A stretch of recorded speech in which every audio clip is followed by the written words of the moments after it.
बहुत समय पहले हिमाच्छादित पर्वतों के पार एक राज्य था, स्नोरा, जहां पूरे साल हल्की बर्फ गिरती रहती थी। उस राज्य की राजकुमारी का नाम था राजकुमारी एलिना। उसकी त्वचा बर्फ जैसी गोरी, बाल चांदी जैसे चमकीले और आंखें नीले आसमान जैसी गहरी थी। लोग उसे प्यार से बर्फ की बेटी कहते थे। एलिना के जन्म के साथ ही आसमान में एक अजीब घटना हुई थी। चांद अचानक चमक उठा और उसकी रोशनी ने पूरे राज्य को सफेद कर दिया। तभी एक भविष्यवाणी की गई थी, जब चांद और बर्फ की शक्ति एक होंगी, तब राज्य पर अनंत शांति या अनंत अंधकार आएगा। राजा रानी को यह भविष्यवाणी समझ नहीं आई, लेकिन उन्होंने उसे सीने में दफन कर दिया और एलिना को प्यार से पाला। एलिना बचपन से ही कुछ अलग थी। जब वह रोती तो खिड़की पर बर्फ जम जाती, जब वह हंसती तो हवा में चमकीले बर्फ के फूल उड़ने लगते। लोग कहते थे कि एलिना में हिम जादू है, लेकिन उसके पिता राजा ऑर्डन को डर था कि कहीं यह शक्ति उसे अकेला न कर दे। इसलिए उन्होंने एलिना को महल के भीतर ही सीमित कर दिया। राजकुमारी, तुम्हें बाहर की दुनिया से क्या लेना? एलिना ने अपने जीवन का अधिकांश समय महल की ऊंची दीवारों के पीछे बिताया। उसका एकमात्र साथी था यूना, एक सफेद लोमड़ी जो चांद की रोशनी में चमकती थी। एलिना अक्सर लूना से कहती, काश मैं भी बादलों के पार जा पाती, जहां कोई मुझसे डरता नहीं। एक दिन महल के बाहर एक अजनबी आया।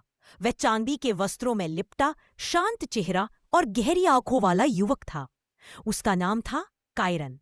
वह कहता था कि वह मूनलाइट वैली नाम के स्थान से आया है, जहां लोग चांद की शक्ति की पूजा करते हैं।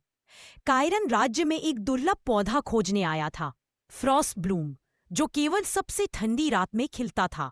राजा ने उसे ठहरने की अनुमति दी, लेकिन जब कायरन की मुलाकात एलिना से हुई तो दोनों की दुनिया ही बदल गई। कायरन ने पहली बार एलिना से कहा, तुम्हारे अंदर जो जादू है वह डरने की चीज नहीं, बल्कि यह दुनिया के लिए तोहफा है। एलिना मुस्कुराई। शायद पहली बार किसी ने उसे उसकी शक्ति के लिए सराहा था। धीरे धीरे दोनों ने एक दूसरे को समझना शुरू किया। कायरन उसे रात में बगीचे में ले जाता, जहां वे चांद की रोशनी में बातें करते। एलिना को ऐसा लगता जैसे चांद भी उनकी बातें सुन रहा हो। लेकिन हर कहानी में अंधकार आता ही है। एक दिन राज्य में एक ठंडी काली आंधी चली। बर्फ अचानक काली पड़ने लगी। लोग चिल्लाने लगे, शैडो विच लौट आई है। यह वही दुष्ट जादूगरनी थी जिसे 100 साल पहले एलिना की दादी ने हरा दिया था। शैडो विच ने घोषणा की, मैं लौट आई हूं और इस बार मैं चांद और बर्फ दोनों को निगल जाऊंगी। उसकी जादू की ताकत इतनी प्रबल थी कि पूरा राज्य बर्फ की कब्र बन गया। राजा रानी पत्थर की मूर्तियों में बदल गए। सिर्फ एलिना और कायरन बच पाए, क्योंकि उनके भीतर चांद और बर्फ की शक्ति थी। कायरन ने कहा, एलिना, ये वही समय है जिसकी भविष्यवाणी की गई थी। अगर तुम अपनी शक्ति को स्वीकार कर लो तो तुम शैडोविच को हरा सकती हो। लेकिन एलिना डर गई। अगर मेरी शक्ति सबको नुकसान पहुंचा दे तो? उसने कहा।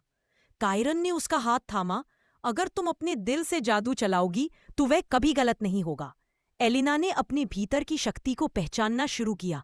वह और कायरन फ्रॉस्ट टेम्पल पहुंचे, एक प्राचीन जगह जहां चांद की किरणें बर्फ के फर्श से टकराकर शक्ति देती थीं। वहां एक पुराना दर्पण था, मिरर ऑफ इकोज। उस दर्पण में उसने अपना सच्चा रूप देखा, आधी बर्फ आधी चांद की रोशनी। शैडोविच ने हमला कर दिया। आसमान अंधकार से भर गया। बर्फ की जगह राख गिरने लगी। एलिना ने अपने दोनों हाथ उठाए और चिल्लाई, मैं बर्फ की बेटी हूं और चांद की शक्ति मेरी आत्मा में है। उसके बाल चांदी की लहरों में उड़ने लगे, आंखें चांद जैसी चमकने लगी। कायरन ने अपनी तलवार में चांद की रोशनी भरकर एलिना के साथ खड़ा हुआ। दोनों की शक्ति जब मिली तो एक चकाचौंध करने वाली किरण निकली, लूनर फ्रॉस्ट। उस प्रकाश ने शैडो विच को चारों ओर से जकड़ लिया। वह चीखी, यह असंभव है, और धुएं में बदलकर गायब हो गई। अंधकार के जाने के बाद राज्य की बर्फ फिर से चमक उठी।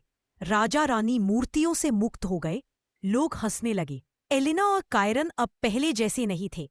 उनकी आंखों में अब गहराई और शांति दोनों थी। राजा ने एलिना से कहा, बेटी अब हमें तुझसे डर नहीं बल्कि गर्व है। एलिना ने मुस्कुराकर कहा, पिता मैंने सीखा है, जादू बुरा नहीं होता अगर दिल अच्छा हो। कायरन मूनलाइट वैली लौटने वाला था, लेकिन एलिना ने उससे कहा, क्या चांद बिना बर्फ के सुंदर लगेगा? कायरन मुस्कुराया, कभी नहीं, और वह स्नोरा का राजकुमार बन गया। कई सालों बाद लोग कहा करते थे कि हर पूर्णिमा की रात महल के ऊपर दो चमकते तारे दिखाई देते हैं, एक बर्फ जैसा नीला और दूसरा चांदी जैसा सफेद। कहते हैं वो एलिना और कायरन की आत्माएं हैं जो अब भी बर्फ और चांद की रोशनी से अपने राज्य की रक्षा करती हैं। और इस तरह बर्फ और चांद की कहानी हमेशा के लिए अमर हो गई।